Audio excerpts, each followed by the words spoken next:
Here's today's First Word Daily Devotion. It's January the 18th, and like every day when we read, we see grace on display. And today, as we enter the narrative of Jacob and Laban, we see grace on display again. And it's important for us to remember God's sustaining grace. That is, we see Him as the major actor in the story. He's directing the hearts of men. He is causing all things to work together for good.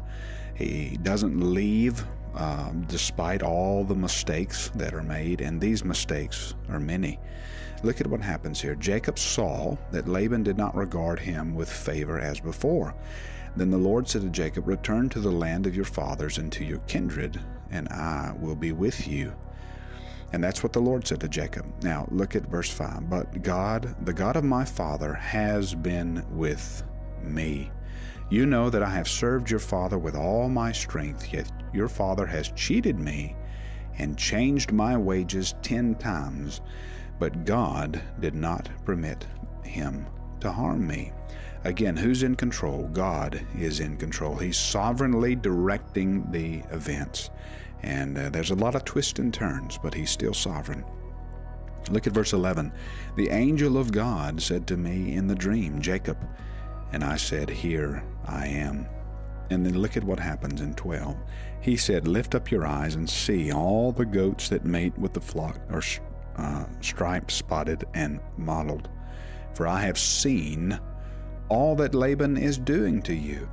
So here is Jacob presenting his case to his wife, and here it is confirmed that not only does Jacob see, even though Rachel may not be able to see, the Lord sees.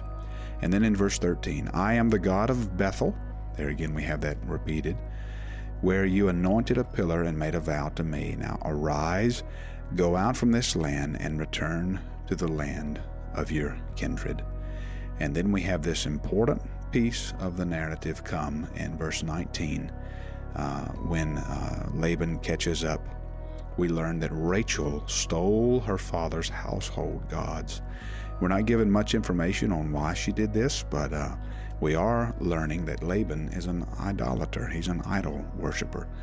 But then look what happens. God came to Laban, the Aramean, in a dream by night and said to him, "Be careful not to say anything to Jacob, either good or bad." And then we learn in verse 26 that in verse 20, 26, and 27 that Jacob tricked, or he stole the heart of Laban. You have that note there in the bottom that tells you what that trick is. Look at what Laban says in 29. "It is in my power to do to you harm, but the God of your," and that's a plural, we learn that from the footnote as well, "the God of your father spoke to me last night, saying, 'Be careful not to say anything to Jacob, either good or bad.'" And then look, here's the accusation. "Why did you steal my gods?" And then Jacob makes this brash statement, "Anyone with whom your gods shall live," and then we shall not live, rather. And then we learn that Jacob did not know that Rachel had stolen them.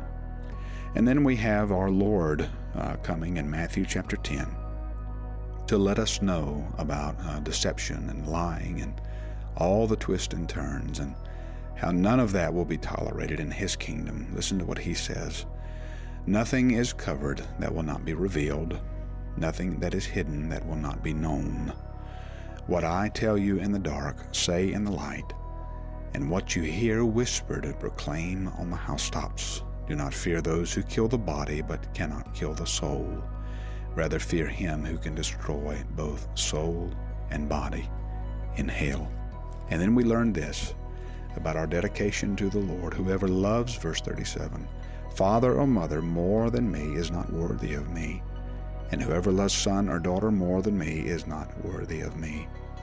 And whoever does not take up his cross and follow me is not worthy of me.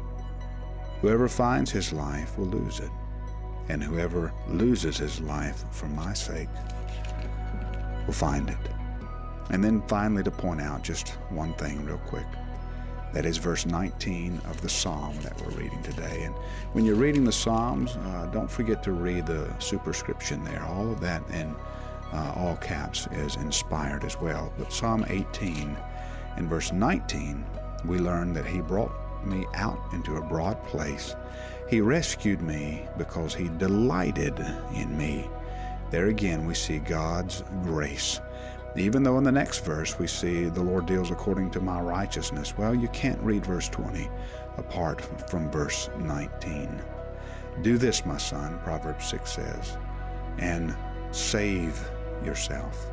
Give your eyes no sleep, your eyelids no slumber.